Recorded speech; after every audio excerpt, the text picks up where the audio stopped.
What's going on, everyone? Welcome to another Bros Talking Soccer podcast. My name is Dave Knittel. Today is Friday, July 6th, day 23 of the World Cup, and we are going to recap the first quarterfinal matches. I'm joined by my brother, Christian. Christian, how you doing today? I'm great, Dave. I got to learn a bunch of new stuff today, so that was pretty fun. Yes. So everyone, technology is just letting me down left and right. So we're going to try to get through this without any hiccups. But the way things are moving, I'm certain we are going to have issues. Christian is going to be monitoring the comment section of this. So feel free to say hello and interact with us as we're going along here. If you're watching live on YouTube, if you're listening to the podcast, thanks so much for tuning in. But we also record live on YouTube. So come hang out with us as we do that. Before we talk about today's matches, couple quick things I wanted to mention. I saw on Twitter today this unofficial World Football Championships thing that was trending. Had no idea about it before, but for those who are curious, I guess it dates back all the way to 1872 when the first international soccer match took place. And it basically functions like a title belt in boxing, where the only way you can become the world champion of this title is by beating the existing world champion. And so currently it's Croatia, and that's something weird and interesting I found out today. Christian, thoughts on this? I have no idea what this is. Never heard of it ever before in my life. But Croatia's about to be world champion of the World Cup too, so they're just going to have all the titles. All the titles, yes. So I'm definitely going to look more into this because it's somewhat fascinating to me. The other thing we wanted to talk about before we get to today's matches, Jesse Marsch, the American coach currently at Red Bull New York, is leaving to take over RB Leipzig. Now, this is interesting on two fronts. First off, RB New York is having their best season ever, and RB Leipzig is already has a manager lined up for 2019. So this is like, I guess, a set 1 year period for him. Christian, thoughts on Marsh leaving? Why are you saying RB New York? That is the weirdest thing I've ever heard. RB The Leipzig, New RB New York. they're the New York Red Bulls. It sounds so weird when you put it that way. I have never heard it Okay. phrased that way. That was just Well, really now you bizarre. have. Okay, yeah, I think that's wrong. So whatever, but good for him. Okay. Good for America. I'm hearing a couple younger Americans might be going with him, like Tyler Adams. So that would be interesting if that happens, and might be good for his career. But maybe we'll get some fame on the international coaching level here by having a good American manager in Europe. And I'm hoping to God that he does well because we've had some poor luck in that department. Agreed. Yeah, Bob Bradley, unfortunately, even though he tried, but yeah, I mean, this is the Bundesliga. This is a top five team, arguably in the Bundesliga. So this is a big opportunity for Marsh. We wish him well. Now let's talk about today's matches. We had Uruguay versus France as the early match. France prevailed 2-0 in that match. Christian, your thoughts on it?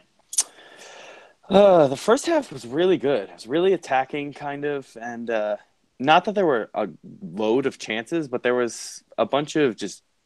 It seemed like an open game compared to what I was expecting, and the second half just kind of dragged on for a long time. Specifically after the second goal went in, it kind of just both Uruguay and France sat in and just kind of accepted the result at that point, which is a little upsetting, but uh, I guess the more talented team got through. I don't know if they were the better team in general, but on the day, they for sure are the better team and deserve to win.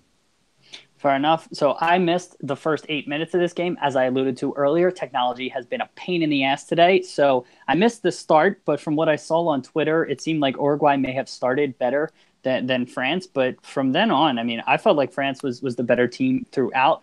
First moment I noted was the Mbappe header in the 16th minute. So there was a cross into Giroud. He headed it back to Mbappe, who was really in a ton of space. He even probably could have let that come down or tried to settle it, but he decided to head it. It ultimately was a weak header. It went over the bar. So that was the kind of the first noteworthy thing. Christian, anything I missed earlier in the match?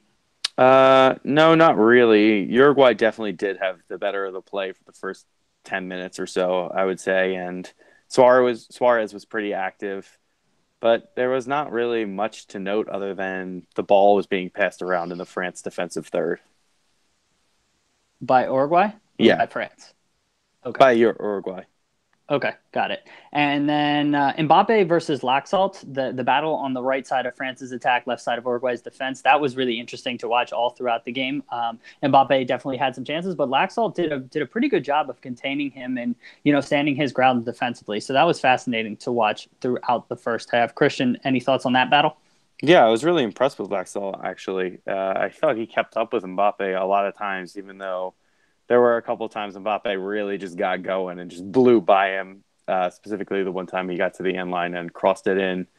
But yeah, it was a really, really interesting battle the whole time, similar to Giroud just matching up with Godin and Jimenez. There was a lot of battles all over the pitch that were really interesting to watch. So it was very fun. That game was really just tactically set up to be a nail biter. Agreed. 40th minute, France gets their goal. Now it starts with a difficult ball played to Betancourt by Laxalt. So the ball was kind of bouncing around a little bit. Uruguay was trying to get possession, and they ultimately Laxalt played a tough ball into Betancourt, the young center midfielder for Uruguay, and he takes a poor touch. But in fairness to him, the ball was played in kind of rough. After taking that poor touch, I can't remember who came in. It may have been Griezmann who came in. A France player kind of came in, and Betancourt caught him. And that's where the foul comes from that leads to France's free kick. So on the free kick, Griezmann steps up and he does a stutter step. So he runs up to the ball and stops to kind of see how Uruguay is going to defend it.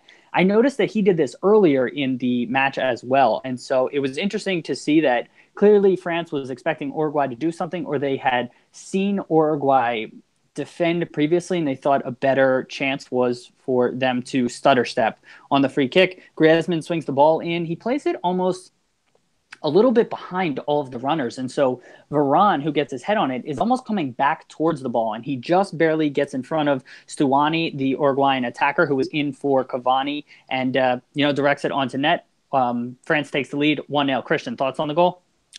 Absolutely lovely ball in. It was clearly designed to be exactly where it was. I don't think that he played it behind them like by accident. It looked like he knew exactly where Varane was going to be.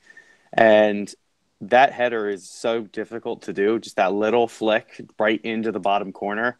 There's nothing Muslera can do about that one. That is a really, really brilliantly taken goal. And Griezmann deserves credit for the little stutter step. Yeah, I agree that they must have been working on that because they knew how good Uruguay are on defending set pieces. But they came up with something.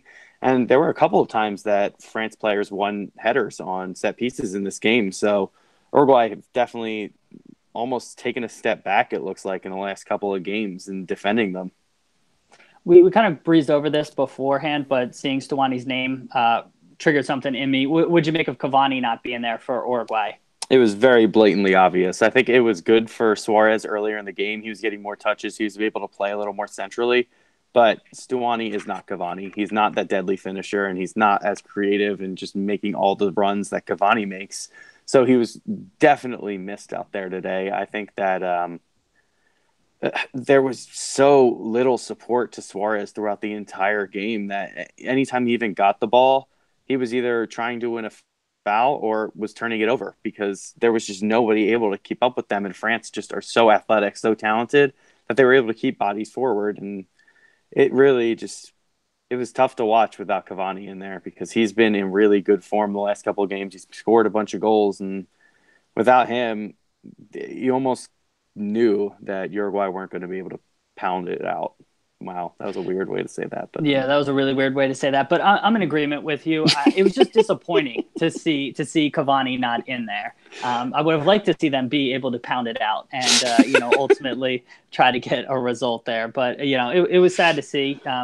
It's out of his control. 44th minute is Uruguay's most likely best chance of the game. It comes off of a set piece. Caceres gets his head on it, and the header's flying into the lower left corner of Uruguay looking at the goal. So to Lloris's right, he makes a fantastic save where it's a reaction save, dives to his right, gets a hand on it, keeps it out of the net, and then Godin just blasts the rebound over from a couple yards out. Christian, thoughts on this particular play? this is without a doubt the best save of the tournament for me. To save a header is really, really, really difficult. Yeah, it was pretty far away, but that one is directed to the corner. It wasn't soft that was a driven header towards the corner of the net. And he comes out of nowhere. Yes, it's spilled out a little bit in front, and Godin gets there. But I don't blame Godin for missing that. I think if he had hit the target, it would have been saved anyway. But he was just trying to get as much power into that shot. I think he should hit the target. I'll say that. But I just that is such a difficult save to do. Lloris deserves all the credit in the world for sparing his team there, and that completely changes the outlook of the game if that goes in. He really kept his team in front, and going into halftime, France just had all the energy and they had all the momentum with them. Agreed. Now, I would say a lot of people don't even remember this save, but Kawashima's save in the Poland game for South Korea was incredible.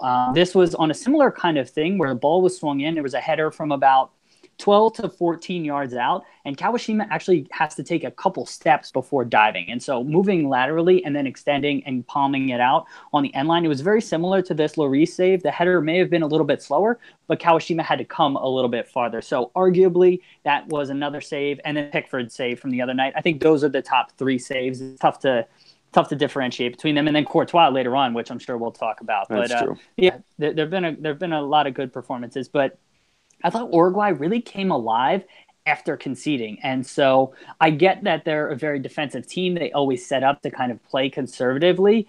But as soon as they conceded, I thought they kind of roared to life a little bit and started to maybe come out, take it to France a bit more. And, ultimately they weren't able to score, but I thought that they came out and at least tried a bit more. And so it was good to see that. They didn't get a goal, and I thought they were sorely lacking Cavani. Thoughts on that, Chris? I agree. I think after they conceded, they did look like the better team again, almost like they did at the start of the game. But it was still just lacking that final bit of composure in the final third that they were missing through Cavani. It was just blatantly obvious. It was almost tough to watch because they weren't even getting shots away. Suarez didn't even have a shot in the entire game, and I honestly can't remember, other than that one header, Uruguay even having a chance on goal or in general.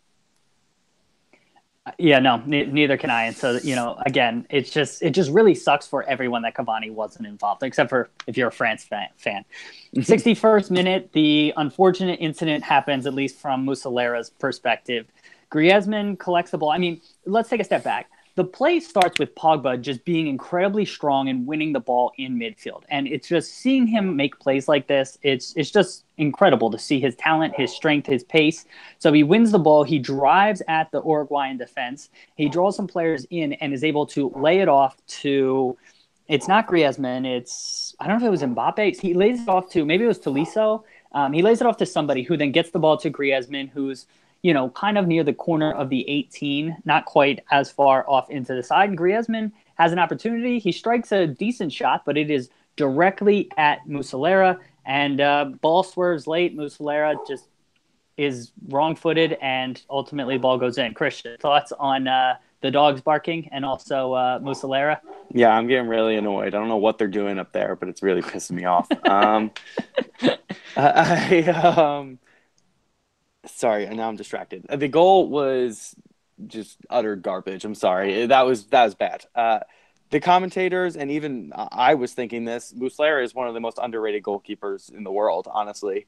And he's been there for, 8 years now at the World Cup level. He's been in their last 3 World Cups now. They've made at least a quarterfinal each of those last 3 times. And I honestly am impressed with them each time they're in the World Cup. But that is a tough one to see.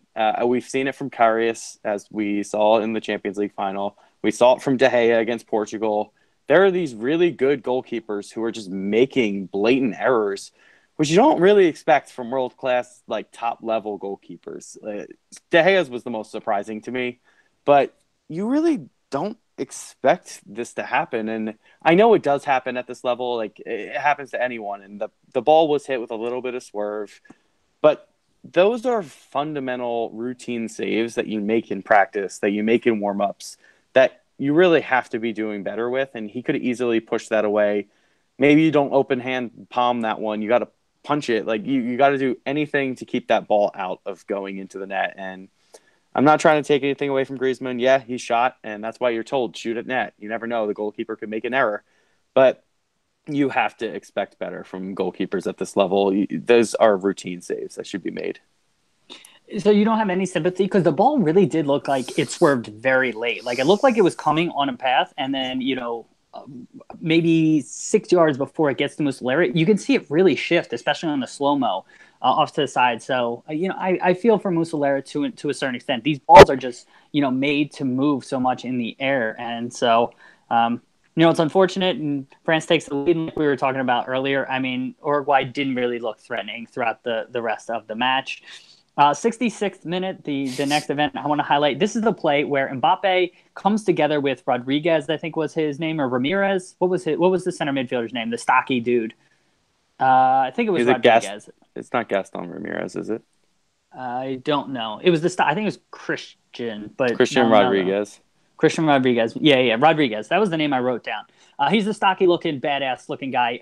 He's just in the middle of the park. As Mbappe's running by him, he just touches him. And a lot of times you see players do this just to slightly be annoying, but also let the guy that he knows that you're there or whatnot. And Mbappe goes down very theatrically, is rolling around on the ground, and there's a big kind of bust up. Mbappe ends up getting a yellow card as well as Rodriguez. Christian, thoughts on this play?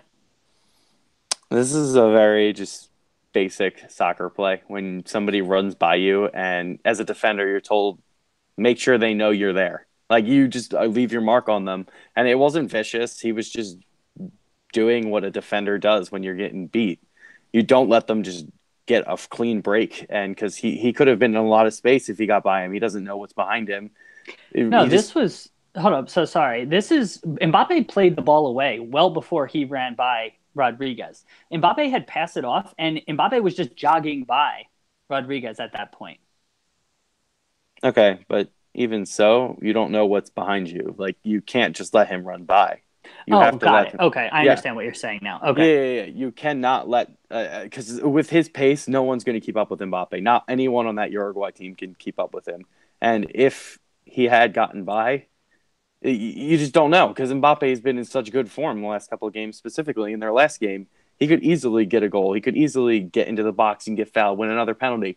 Mbappe is just such a threat that you have to sometimes just knock him down, so you make sure that he doesn't get a clean, just get into the box and create something. Yeah, but this wasn't. I don't even think this was any of that. Like, this was, he barely touched him. I don't know. Maybe you're not remembering the play exactly. But this was Mbappe was jogging by him, and Ramirez just touched him. Like, literally just put out his hand. He did nothing to take him down. This was just a really light tap, and Mbappe goes down. Maybe I don't remember this then. I don't know. Yeah. So for anyone out there, he goes down theatrically. This is where Uruguay players start surrounding him, yelling at Mbappe on the ground. Godin tries to lift him up.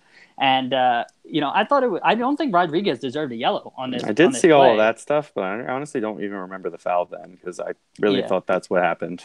Well, there wasn't a foul called. It was Mbappe laying on the ground, and then it was all the after. Well, not the foul, but the initial contact.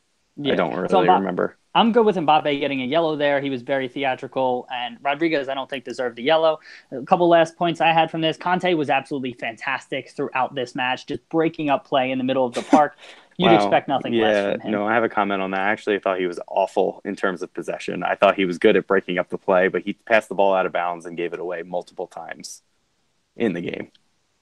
Yeah, fair enough. But for his role as just being the destroyer, I thought he played it superbly, and Uruguay just could not get through because he was so fantastic in there. Lastly, I thought I was seeing on social media a lot of people weren't thrilled with France's performance. I thought that they played fantastic. They controlled the game from what I saw. And again, I don't know if everyone else is seeing the game wrong or differently, but I thought France has played fantastic throughout this World Cup. They're in the semifinals deservedly. And, again, I just wanted to highlight that. I thought that they were in control throughout the game. I don't know why you're so high on France every single game. I really am not sold on them still. I thought they were the better team today, and they deserved to win. But they're not living up to the hype that their players are. They should be winning games easily with the players that they have. That is so stupid. That is so stupid that everybody's expecting them to win every game 3-0. This is the World Cup. Teams are coming out defensively with plans. France has won every game, if I'm not mistaken, or they drew Denmark. Every other performance, they have been the better side. I don't know what people want from them. I mean, I don't think that the teams they play are really sitting that deep on them. Like I've watched all the games that they've played. They should like Mbappe was able to destroy Argentina. That was the only time I saw them actually take a team apart in terms of attacking quality. But they aren't doing that regularly, and they should be with the players that they have. Not when so Australia sat back incredibly. When they went up against Peru, France was the ones who ended up deciding to sit back. Against Argentina, we already brought up Uruguay was sitting back in their match. Like what I don't know what more you want from them. What do you want them to do? I want goals Okay. Yeah. because that's what they So should be doing. okay. Fair enough. Anything else to add from this match before we talk about the later match? No, not really. All right. Brazil. So congrats to France semifinals. I had them go into the semis in my pre-tournament predictions. I think they've looked fantastic and they're in great position. Brazil versus Belgium. That match just finished 2-1 to Belgium. Christian, thoughts on the match? Wow. This game was very, very fun to watch as I expected it would be. Both teams scored, which I also expected. I expected it to be 3-2, so I was a little bit off. But 2-1 is still, it was so much fun to watch. Tactically, Belgium were set up to counterattack, and every time they were on the counterattack, it looked like they could score. They were just a real joy to watch. Passing the ball quick, dribbling by players, just natural speed, and Lukaku's power in that game. He was against Thiago Silva and Miranda. Miranda most of all because those two seem to be just going at each other all the time. That was such a fun battle to watch, and you don't realize how fast Lukaku actually is. He was running by people, and with his size, he is really like a locomotive train. He is so much fun to like watch, and I really am not a big fan of him at United, but he really impressed me specifically today and throughout the World Cup. His hold up play, his ability to get in and score goals, although he hasn't scored in the knockout stage, he really does look a threat. Is that because he's at United? What? Is that because he's wearing a United jersey? Is that why you don't like him at United? No, I don't like. I think that the way the United play doesn't suit him at That's all. well, that's the case for most of the United players, right? I mean, it doesn't suit Pogba either. But from this game, it was interesting. Belgium decided to go with the same lineup that ended the game against Japan. I thought that was a smart call. I thought they looked better against Japan with that lineup. But it was interesting that they came out in a 4-3-3 formation rather than the 3-5-2 or 5-3-2, however you want to classify it, that they've been playing, or not even a 5-3-2. I mean, they've been in like a 3-4-1, like whatever you want to call their formation. It was different than what we've seen previously from a Belgium perspective and from a Brazil perspective. We knew Fernandinho was likely coming in for Casemiro. No Firmino in the lineup, which again wasn't a surprise given that they started Jesus throughout, and then Marcelo was back at left back. Christian, thoughts on the lineups? Yeah, I do. I was not impressed with Chadley starting before the game, but I was wrong. I actually was very impressed with the way that he specifically was defending on that side of the field. He really was locking down that right side of the defense and just did not let that overlap come through ever. And Fellaini was another one that I was not excited to see from Belgium. I just think that he has a disciplinary track that he could have been sent off at any time.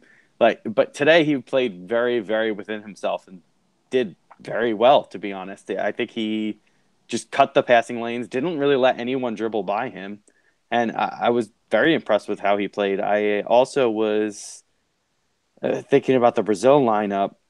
Marcelo was back in, which he's the best left back in the world. It's pretty clear, I feel like, at this point. I think that specifically going forward, he Yeah. has some defensive weaknesses, but I still think he's probably the best left back. You can Yeah. debate it, but he's Yeah. up there. I'd get behind that. Yeah, I think he actually played perfectly fine. He actually stayed back a lot more than I expected him to, and he did well. I'm still not sold on what can never remember the right back's name. What is his name? Fagner. Fagner. Yeah, I can't believe Brazil doesn't have a better option. I know that they're missing their two starters, but that third choice still I expect to be a little bit better. Neymar still his antics just drive me nuts on the field, and I know he's a star player, but my God, and Jesus up front. I don't know how many times I have to say Firmino needs to be in there before Chiche is going to listen to me. Like I'm over here just talking about it all the time, and I expect him to be listening to the podcast, but I guess he's just missing out.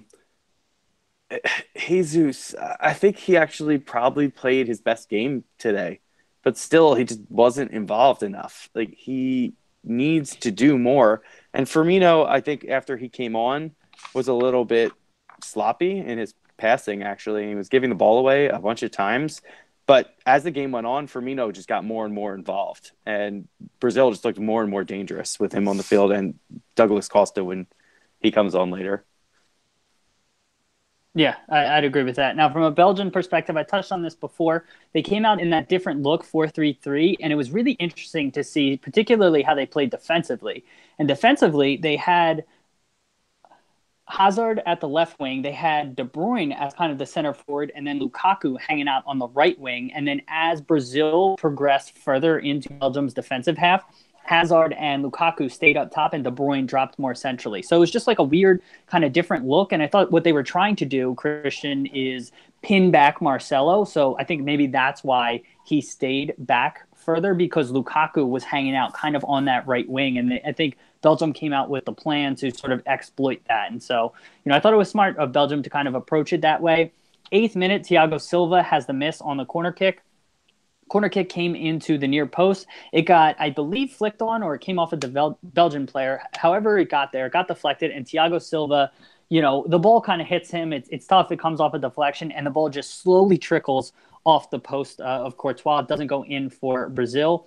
10th minute, similar kind of thing. Ball is whipped into the near post. It gets through, and Paulinho just absolutely whiffs on the ball, wide open, kind of in between the penalty mark and the 6-yard box. Again, 2 chances right into the near post for Brazil. Neither of them results in a goal. Christian, thoughts on these? Yeah, Brazil will be kicking themselves. They didn't take those early chances. They were clearly on top before Belgium's goal, and I can't believe that one hit the post from Thiago Silva from 3 yards out. That's just really unlucky. And is that a weird height? He like hit him on like the hip, almost upper thigh. So it's hard to control the ball from there, especially with the spin that was on it. But at this level, you gotta it should be on target, and that's just that is unfortunate. But I expected to do better. And Paulinho, yeah, just missed, and it looked like a scramble in there for it felt like an eternity, but it was only probably like 8 to 10 seconds. There were so many times that I was just like, somebody shoot! Like it just the ball was just bouncing around like a pinball, and they didn't take their chances, and here comes the counterattack.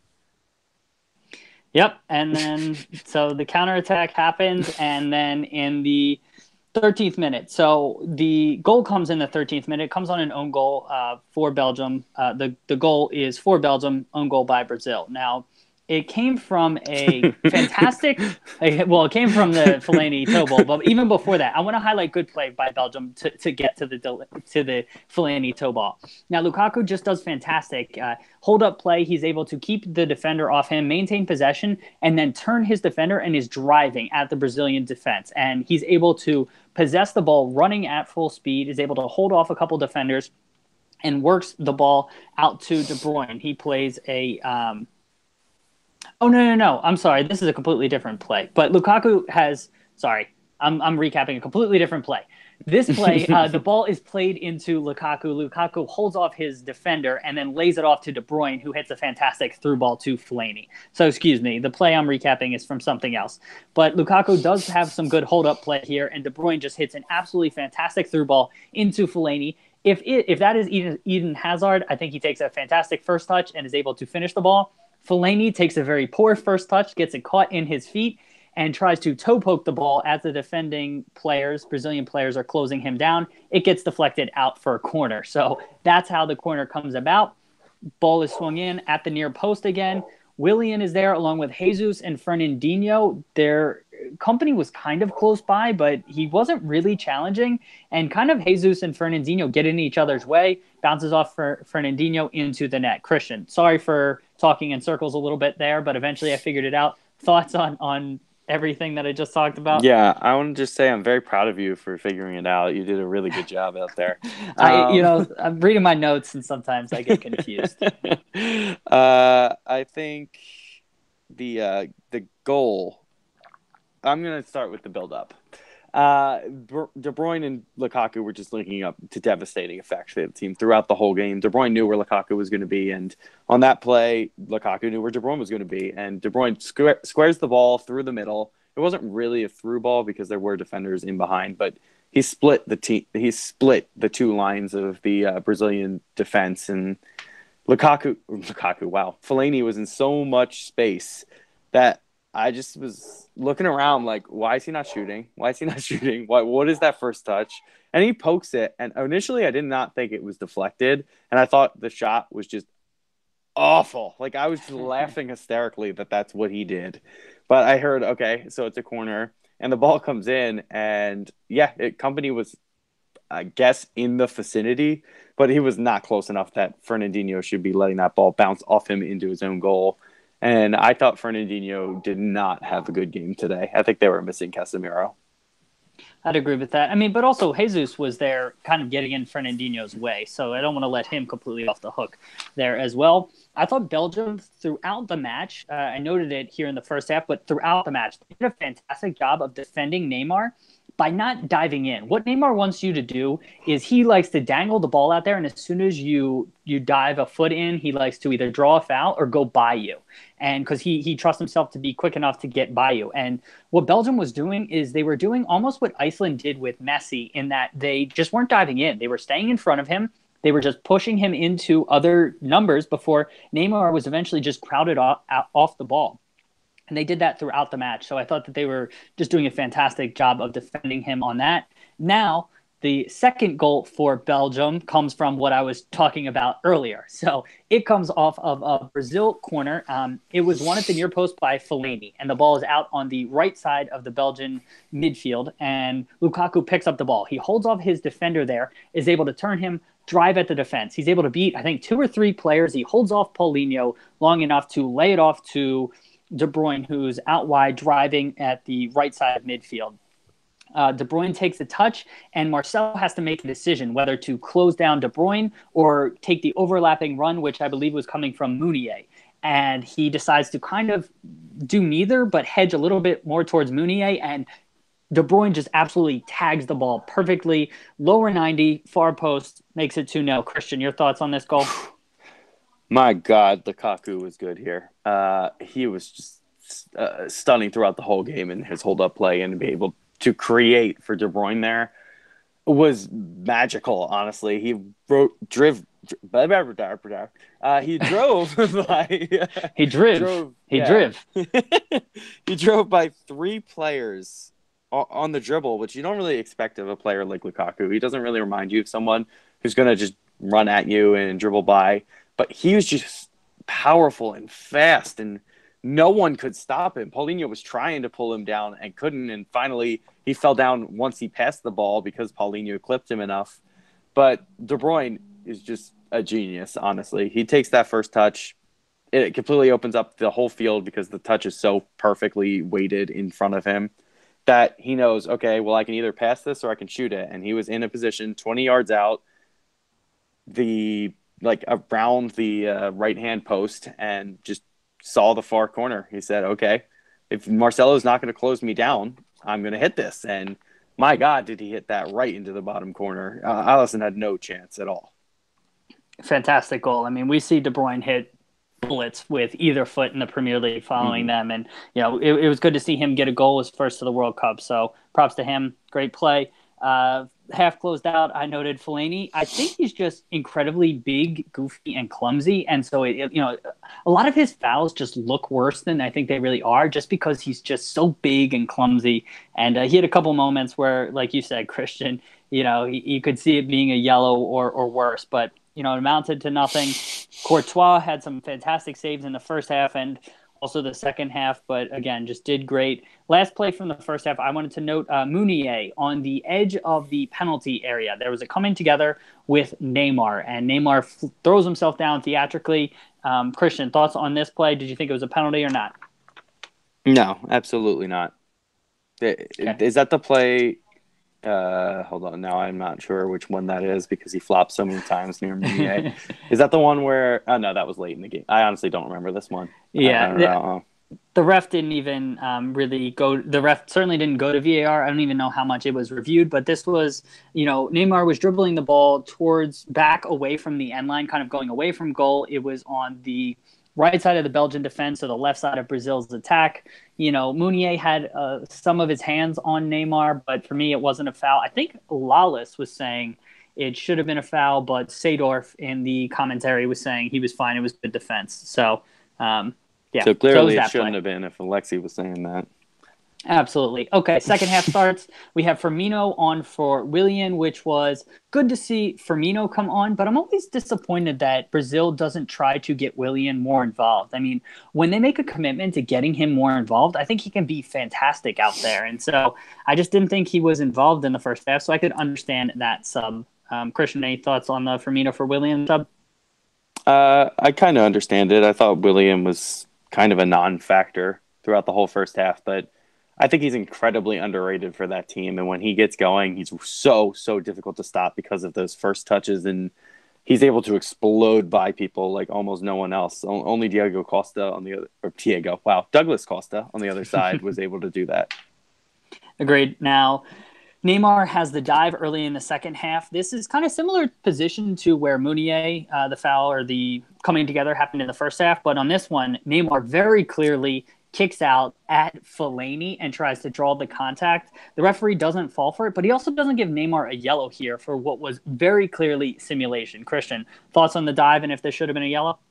Absolutely should have been a yellow. I don't know how he doesn't give anything for that, because if Neymar is going to clearly come up to him and say, "Hey, like that was a foul," that means he's claiming that he simulated. Like he's pretty much owning up to, "Hey, like you got to do something right now." And I think the ref should have stepped up and done something, because if that's not a penalty, it has to be a yellow card. Fair enough. Brazil, I thought, started the second half incredibly strong. I thought Miranda was doing a really good job of shutting down Lukaku in the second half and just keeping the pressure on. And, they didn't get a goal, but I thought Brazil just came out very strong and was just heaping on the pressure for Belgium. 56-minute controversial play. Jesus beats, I think it was Vertonghen. He megs him. He goes by him. Company comes in and gets a lot of Jesus, and it went to VAR, at least in the referee's ear. The referee didn't ultimately end up consulting the VAR system. Christian, your thoughts on this play and if it should have been a card, or This I'm was sorry, a the penalty? this is the closest one I thought to a penalty throughout the entire game. I think it's really stupid defending from Company to slide in there. There was no reason. He had it closed down. He did not need to slide. There was really no way that Jesus was going to get that ball by him if he just stood tall. And he clearly makes contact with Jesus. There's no reason to go to ground there. And if that had given a penalty, I would not have been surprised. But honestly, there was not that much contact that I still think they probably got the right call. But I still think that it's just stupid defending. I'd agree with that. And also, the other element here is Jesus. I mean, he was never getting to that ball. He took a very heavy touch away. And I know they were saying that the ball was still in play when he Yeah, made I don't know what contact. I Dr. don't, Joe was talking about when he said the ball was yeah, still in play. It's like he was not going to get to it, though, so what does it matter? exactly. So I thought that that was weird. Ultimately, I think I was okay. Again, I would have been fine if they would have called it. I would have been fine if they didn't call it. I don't think there was enough to reverse the call on the field. So I was ultimately okay with the decision. So for me, I'm in the agreement with you. I thought Belgium, though Brazil was heaping on the pressure, Belgium wasn't giving them a ton of open looks, and so they were doing a good job of just shutting all the that down. They were blocking shots left and right, and so I thought that they were doing a good job of just closing down shooting opportunities. Meunier picked up a yellow in the second half. He is now suspended for the semifinal. Christian, how big of a deal is that for you? Man, I don't know. I think it's kind of a big deal because he plays for PSG against a lot of these French players, so he might know them pretty well at this point. I don't know, but honestly, they have such a deep squad. I think they can really put anyone in there. It's just at right back specifically. If they go with a three at the back, I think they can put a lot of people out on the right wing back type of position. But Meunier is a right back more than he is a right mid. So they might be missing a little bit defensively if they really put someone in there like Mertens, if they put someone in there like What? Why is your face like that? You think they'd put in Mertens? For me, I think this is a huge loss because when we've seen subs by Belgium in this tournament, can't remember seeing one for Meunier. I think he's been a rock for them on the right side of defense, and so I don't even know who they'd put there. I don't know. They might put in Vermaelen at center back or put him out at left back and put Vertonghen in the middle with Company and push Ardevald out to the right back. I know they've done that before. Okay.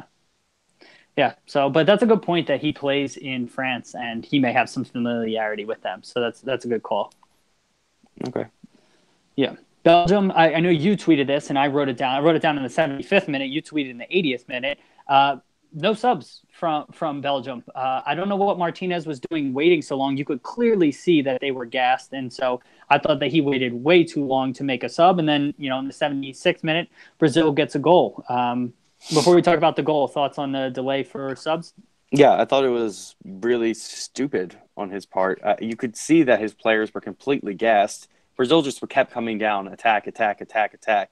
And even if he's not going to bring, like, you got to break up the game somehow. And you should have been making a sub at least once, even to just provide energy in the field or just to give his players a second to breathe. You got to put someone in. And I was surprised that we didn't see Dembele in there. To see Telemans is a little bit of a surprise with his lack of experience. He's still a young player, but he's got a lot of energy. So I wasn't really mad about it, but I expected to see Dembele in there. I was honestly just baffled that he waited so long to make that first substitution.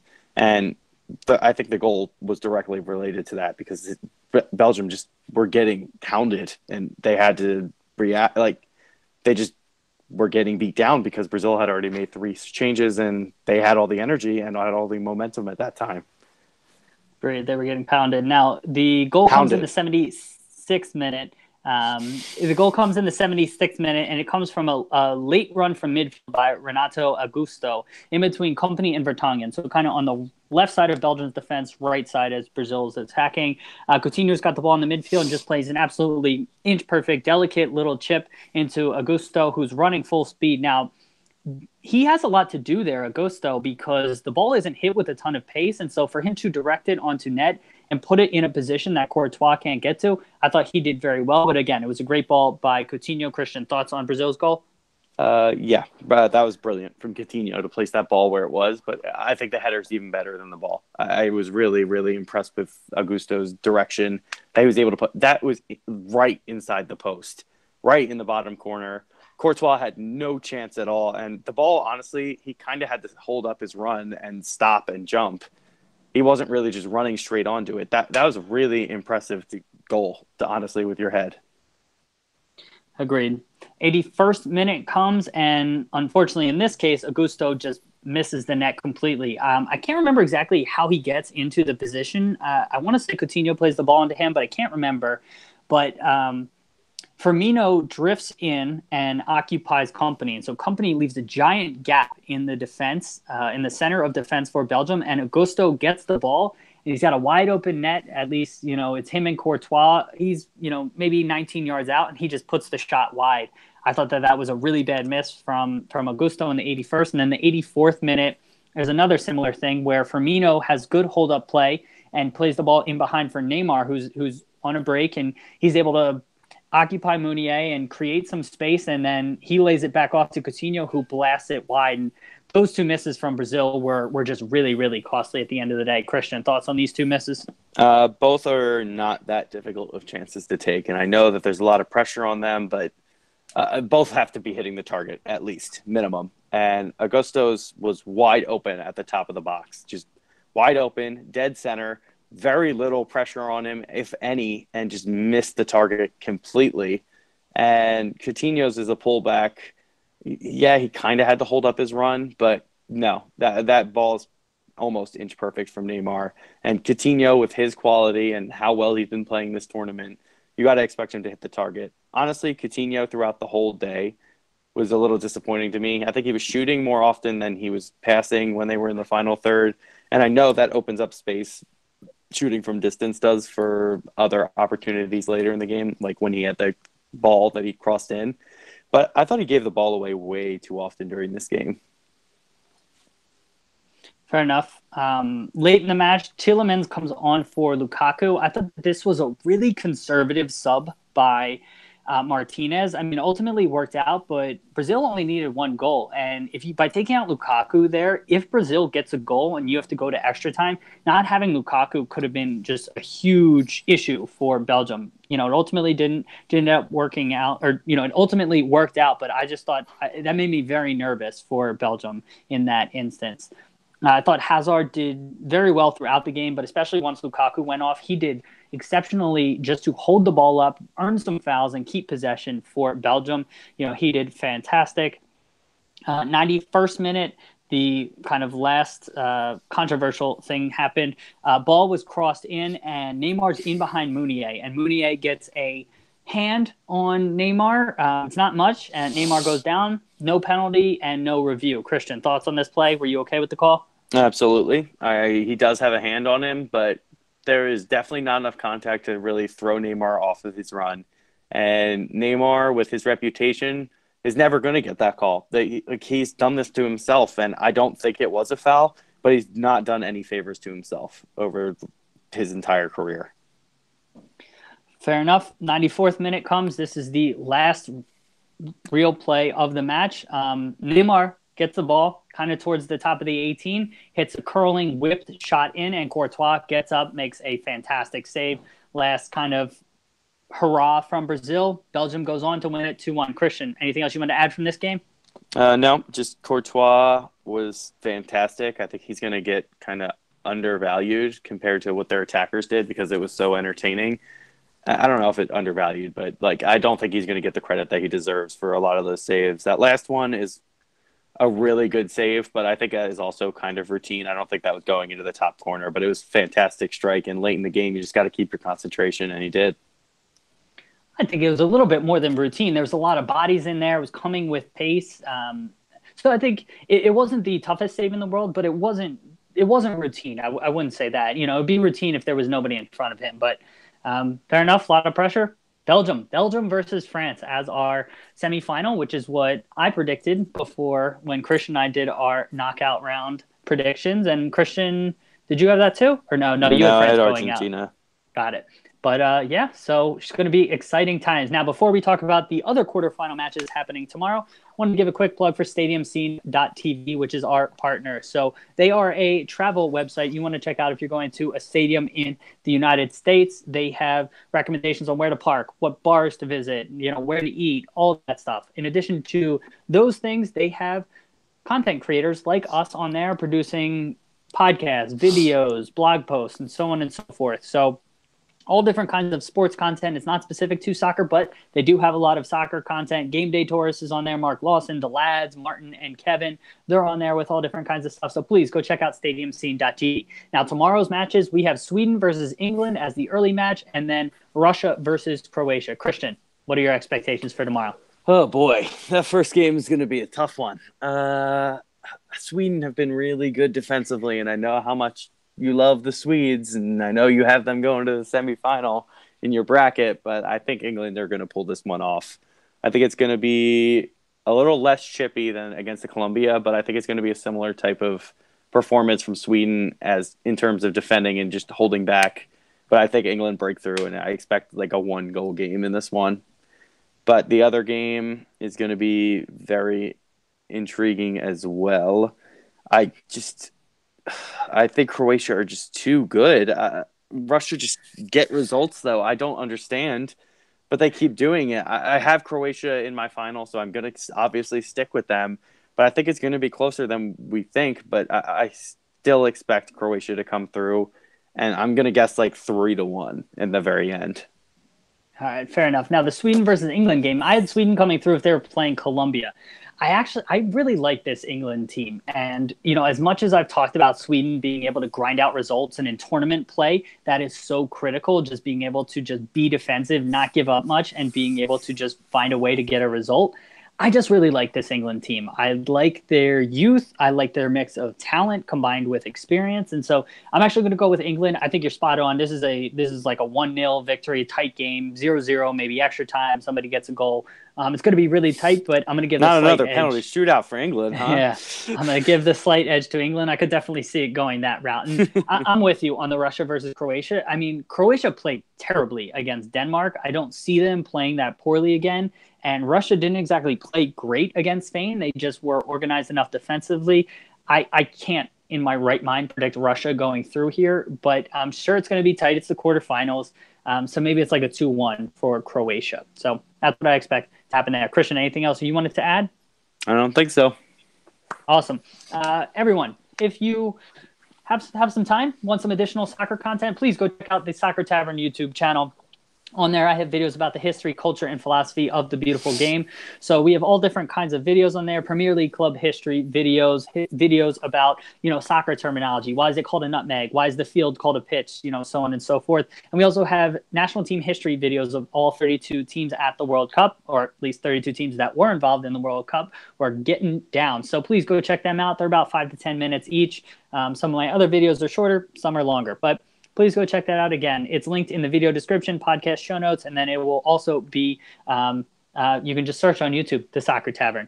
If you want to get in contact with us, our Twitter handles at BT Soccer Pod. Christian and I are tweeting a bunch from there during matches. So, give us a follow, interact with us, let us know your thoughts, predictions, so on and so forth. If email is your preferred communication form, please email us at bros.talking.soccer@gmail.com. Lastly, please support us by going to check out our website, brostalkingsoccerpodcast.com. We just added an Amazon store, and so there's no additional cost to you, but we have recommendations of books we like about soccer. We have some of our favorite video games and some of the podcasting equipment we have on there. So if you want to buy anything, please go check that out. Again, no extra cost or anything like that. Also, we have a link if you want to buy anything on Amazon.com. Just click the Amazon link, and again, we get a little portion of whatever you buy. Small fee, and that helps kind of support the show and the cost of everything it takes to produce this. So again, no additional costs, not a lot of extra work for you, and again, it would just really, really help us out. So we'd greatly appreciate that. Christian, I know I've been talking for a while, and appreciate you bearing with me through that. Thanks so much for being here. Oh, I forgot I was even here. Wow.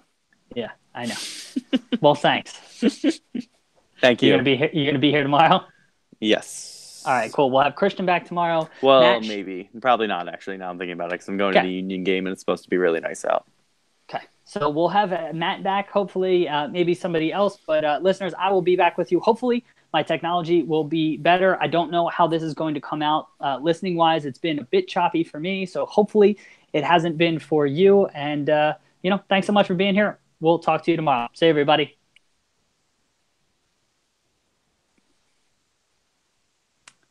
Christian, you need to stop the broadcast. I sure do. I sure do. See you, everybody. Oh, still here. Hey, guys. How you doing? I hope everyone's good. I'm so freaking hungry.